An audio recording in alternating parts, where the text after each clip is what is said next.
สวัสดีพี่น้องที่ฮักมื้อนี้เฮาก็กลับเข้ามาสู่กันเข้าเฝ้าเดียวนํกันเฮาจะมาอ่านอยู่ประคำ1โครินธ์บทที่6เดี๋ยวคนนึงเฮาข้อที่11นํกันการสู่ความต่อหน้าศาลของคนบ่เชื่อพระเจ้าถ้าผู้ใดในพวกเจ้าเป็นความกันจะกล้าไปสู่ความกันต่อหน้าคนที่บ่เชื่อพระเจ้าและบ่แม่นต่อหน้าภัยพลของพระเจ้าบ่พวกเจ้าบ่ฮู้บ่ว่าภัยพลของพระเจ้าจะตัดสินโลกถ้าพวกเจ้าจะตัดสินโลกพวกเจ้าจะบ่สามารถตัดสินเรื่องเล็กน้อยเส้นนี้บ่พวกเจ้าบ่ฮู้บ่ว่าพวกเจ้าจะตัดสินบรรดาเทวดาหลายกว่านั้นอีกเท่าใดเฮาสมควรที่จะตัดสินเรื่องในชีวิตนี้เมื่อพวกเจ้าเป็นความกันในเรื่องชีวิตนี้เป็นหยังพวกเจ้าจึงเอาคนที่คริสตจักรบ่นับถือมาตั้งไว้ให้เป็นผู้ตัดสินเฮากล่าวดังนี้ก็เพื่อให้พวกเจ้าเกิดความละอายในใจพวกเจ้าบ่มีจักคนหนึ่งบ่ที่มีปัญญาพอที่จะสามารถตัดสินความระหว่างพี่น้องแต่พี่น้องกับพี่น้องด้วยกันต้องไปต่อสู้ความกันให้คนบ่เชื่อตัดสินฉันบ่ที่เจ้าทั้งหลายมีคดีเกี่ยวข้องกันและกันนั้นก็เป็นการขาดศีลธรรมแท้เป็นหยังพวกเจ้าจึงบ่ทนเอาเมื่อพวกเขาเฮ็ดร้ายแก่ตนเป็นหยังจึงบ่ยอมให้พวกเขาเป็นหยังจึงบ่ยอมให้พวกเขาโกงตนเองก็ดีกว่าแต่พวกเจ้ายังเฮ็ดร้ายต่อกันและกันซ่อโกงกันในระหว่างพี่น้องของตนและข้อที่11แต่ก่อนมีบางคนในพวกเจ้าได้เป็นอย่างนั้นแต่พวกเจ้าได้ถูกสำละจากบาปกรรมแล้วพวกเจ้าได้ถูกสำละให้บริสุทธิ์แล้วพวกเจ้าได้เป็นคนชอบธรรมแล้วโดยพระนามขององค์พระเยซูคริสต์เจ้าและโดยพระวิญญาณแห่งพระเจ้าของพวกเขาพระบิดาเจ้าขอบคุณสำหรับถ้อยคำของพระองค์ที่มาถึงพวกเขาขอให้มื้อนี้ให้พวกเขาได้มีความเข้าใจที่ถูกต้องการจะใช้ชีวิตในการต่อสู้ความกันต่อหน้าคนที่เชื่อพระเจ้าแทนที่จะพิดเถียงกันหรือต่อสู้กันต่อหน้าศาลของคนที่บ่เชื่อพระเจ้าให้พระองค์เปิดเผยถ้ามีเรื่องใดที่พระองค์อยากสอนพวกลูกในมื้อนี้ด้วยอธิษฐานในพระนามอันยิ่งใหญ่ขององค์พระเยซูคริสต์เจ้าอาเมนพี่น้องลองคิดเบิ่งเมื่อเฮามีการพิดเถียงกันเนาะกับไผผู้ใดผู้หนึ่งส่วนหลายพี่น้องรับมือกับการพิดเถียงกันน่ะอันแบบใด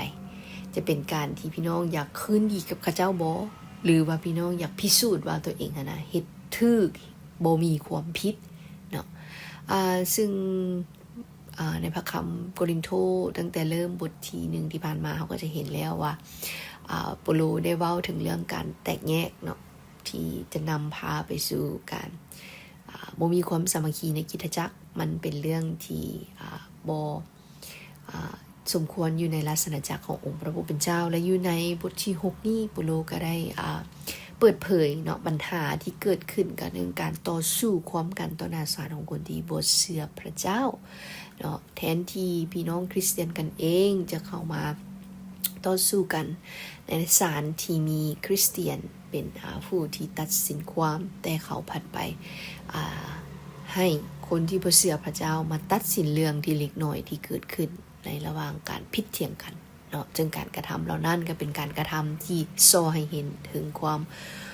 บ่เติบโตเนาะในเรื่องฝ่ายจิตวิญญาณเฮ็ดให้การพิดเถียงกันนี้การต่อสู้ความกันนี้ไปเฮ็ดต่อหน้าศาลของคนที่บ่เชื่อพระเจ้าและปุโรก็ได้เว้าอย่างชัดเจนเป็นการตั้งคำถามเนาะอยู่ในข้อ2กับข้อ3เป็นการที่ถามว่าภัยพลของพระเจ้าตัดสินโลกได้บ่หรือบ่ได้พวกเจ้าบ่ฮู้บ่ว่าภัยพลของพระเจ้าจะตัดสินโลกเนาะและถ้าพระเจ้าจะตัดสินโลกพระเจ้าจะบ่สามารถตัดสินเรื่องเล็กน้อยได้จะเป็นเรื่องที่ผิดใหญ่หรือน้อยเฮาบ่ควรยกเว้นอันใดพวกเจ้าบ่ฮู้บ่ว่าพวกเฮาจะตัดสินบรรดาเทวดาด้วยว้าวหลายกว่านั้นอีกเท่าใดเฮาสมควรที่จะตัดสินเรื่องในชีวิตซึ่งการตัดสินนี้เป็นการที่พระเจ้าได้มอบหมายไว้ให้กับภัยพลของพระองค์ว่าจะเป็นเรื่องในอนาคตหรือเรื่องที่กำลังเกิดขึ้นในปัจจุบันซึ่งคริสเตียนควรใช้ชีวิตเนาะถึงว่ามีการต่อสู้ความกันต่อหน้าคนที่เชื่อพระเจ้าก็ขอให้เฮาเฮ็ดด้วยสิปัญญาสำหรับผู้ที่ตัดสินเฮ็ดด้วยพระคุณขององค์พระผู้เป็นเจ้าและ ผู้ใดที่ต้องการอยากเอาแต่ชนะเนาะปูโลก็ว่าแทนที่เจ้าสิมาคิดว่าสิต่อสู้คนอื่นเพื่อเอาชนะกับเจ้านะก็ให้เฮาเลือกที่จะฮักเลือกที่จะคืนดีกันเลือกที่จะบ่เอาผิดเนาะกันในการเป็นพี่น้องคริสเตียนร่วมกันและเราก็สอนว่าให้เราเลือกที่จะบ่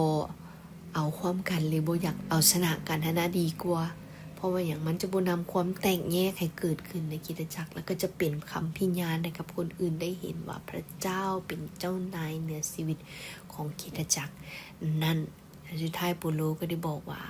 สิ่งต่างๆที่จะเกิดขึ้นได้นั้นก็เมื่อพวกเราได้ให้ข่าวประเสริฐของพระเจ้ามาเปลี่ยนแปลงจิตใจของเราและเราจะบ่ไปเฮ็ดสิ่งที่ผิดเถียงกันต่อหน้าคนที่บ่เชื่อพระเจ้าให้เขามาตัดสินเราเนาะแต่เราจะเฮ็ดทุกสิ่งทุกอย่างด้วยความระมัดระวังด้วยความสามัคคีด้วยความปรองดองเพื่อเราจะได้เป็นพยานให้กับโลกได้เห็นว่าคริสตจักรของพระเจ้านั้นได้รับการเปลี่ยนแปลงถึงว่าเมื่อก่อนอาจจะเคยเฮ็ดผิดเนาะอยู่ในข้อที่9ข้อที่10เป็นคนชั่วเนาะเฮ็ดผิดเนาะระหว่างชายหญิงข้าไว้ฮู้เขาลบลิ้นสู้ผัวเมียโสปีนี้ชายหญิงบ่ฮักร่วมเพศคนขี้รักคนขี้โลภคนขี้เหล้าคนเว้าใส่ให้ป้ายสีหรือคนส่อโกงก็ดีอันนี้ก็บ่มีส่วนในราชอาณาจักรของพระเจ้าเนาะปูโลเว้าว่าแต่ก่อนมีบางคนในบรรดาพี่น้องในคริสตจักรโกรินโธก็อาจจะคือเฮาพ่อมาแล้วเนาะอาจเป็นคนบาปเนาะการกระทำของเฮาบ่แม่นอาจจะเนาะเป็นคนบาปแต่ว่าพวกเฮาหันได้ถึกอย่างอันดับอีกเลยถึกสำลักจากบาปกันอันที่สองมาถึกสำลักให้บริสุทธิ์และอันสุดท้ายพวกเฮาได้เป็นคนชอบธรรมแล้วเอเมนพี่น้องบอกกับตนเองว่าพี่น้องได้ถึกสำละจากบาปกรรมแล้วทุกอย่างที่เราได้เฮ็ดผิดในอดีตพระเจ้าได้เป็นผู้สำละให้กับพวกสำละพวกเขาแล้วและบ่เป็นเพียงสำละจากบาปกรรมแต่พระเจ้าสำละเฮาให้บริสุทธิ์และพระองค์เนาะได้เอิ้นเฮาว่าให้เป็นคนชอบธรรมโดยพระนามของพระองค์และโดยพระวิญญาณแห่งพระเจ้าของพวกเขา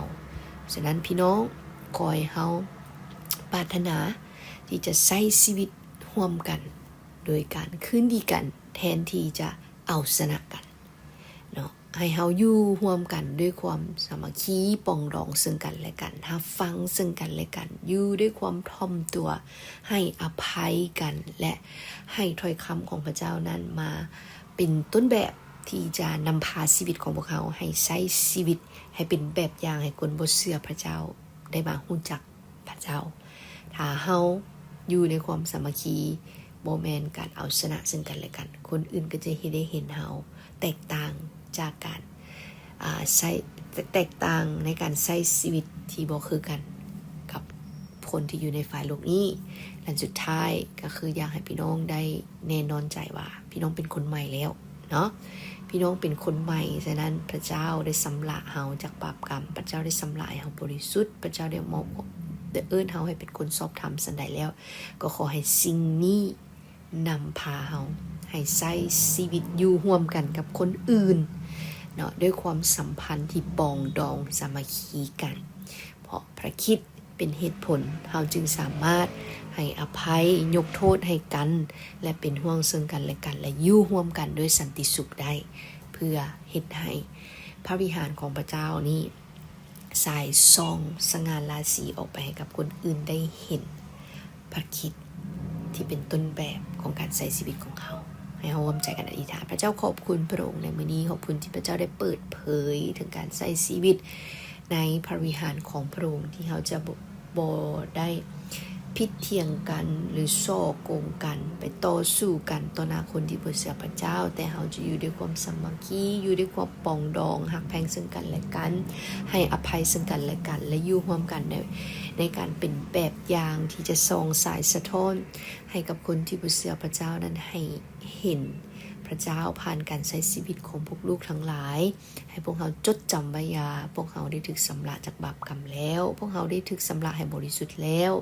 และพวกเขาได้ถูกเอิ้นให้เป็นคนชอบธรรมแล้วโดยพระนามของพระองค์และย้อนข่าวประเสริฐนั่นแหละจึงเหตุให้พวกเขาสามารถอยู่เพื่อเป็นพยานให้กับคนที่บ่เชื่อพระเจ้าได้เห็นถึงการเปลี่ยนแปลงในชีวิตที่มีพระคริสต์เป็นเจ้านายในชีวิตของพวกเขาและเป็นพระผู้พูดให้พ้นในชีวิตของพวกเขาแต่ละวันโดยจึงอธิษฐานขอบคุณพระองค์ในตอนนี้ในพระนามอันยิ่งใหญ่ขององค์พระเยซูคริสต์เจ้าอาเมนขอพระเจ้าอวยพรและพบกันใหม่พี่น้อง